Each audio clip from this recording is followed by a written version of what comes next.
बुद्धांनी त्यांच्या शेवटच्या क्षणी काय सांगितलं होतं जे आजही जीवन बदलू शकतं? जर तुम्हाला मनावर नियंत्रण मिळवायचं असेल तर हे शब्द शेवटपर्यंत ऐका. नमस्कार मित्रांनो, आज आपण बुद्धांचे शेवटचे उपदेश जाणून घेणार आहोत, जे त्यांनी आपल्या अंतिम क्षणी आपल्या शिष्यांना दिले. कुशीनगर येथे साल वृक्षांच्या खाली बुद्ध आपल्या शेवटच्या क्षणात होते.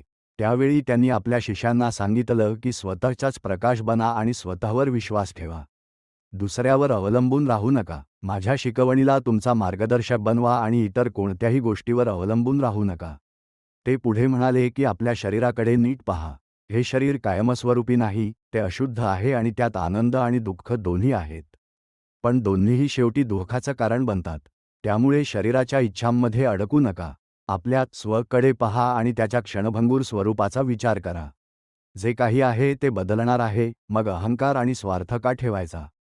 सर्व गोष्टी तात्पुरत्या आहेत आणि एक दिवस नष्ट होणार आहेत, त्यामुळे त्यात कायमस्वरूपी काहीही नाही.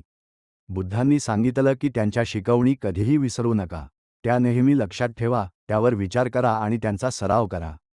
जर तुम्ही या मार्गावर चाललात तर तुम्हाला खरा आनंद मिळेल. या शिकवणीचा मुख्य उद्देश आहे आपल्या मनावर नियंत्रण ठेवणं.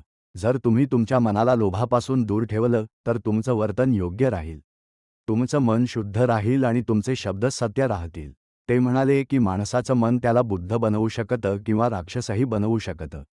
जर मन चुकीच्या मार्गावर गेलं तर माणूस चुकीच्या गोष्टी करतो, पण जर मन योग्य मार्गावर असेल तर तो ज्ञान प्राप्त करू शकतो. म्हणून आपल्या मनावर नियंत्रण ठेवा आणि त्याला चुकीच्या मार्गावर जाऊ देऊ नका. बुद्धांनी आपल्या शिष्यांना सांगितलं की एकमेकांचा आदर करा, भांडण टाळा आणि एकत्र शिकत राहा. जसं दूध आणि पाणी एकत्र मिसळतं तसं एकत्र राहा. वेळ वाया घालवू नका आणि योग्य मार्गावर चालत राहा.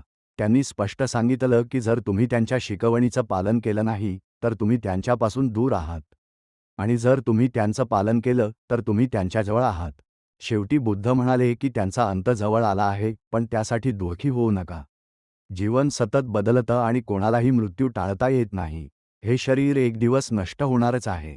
पण खरं बुद्धत्व म्हणजे शरीर नाही, तर ज्ञान आहे. शरीर संपेल, पण सत्य आणि ज्ञान कायम राहील. त्यांनी सांगितलं की त्यांच्या मृत्यूनंतर धर्मच तुमचा गुरु असेल. धर्माचा मार्ग अनुसरा, त्यातच त्यांची खरी उपस्थिती आहे.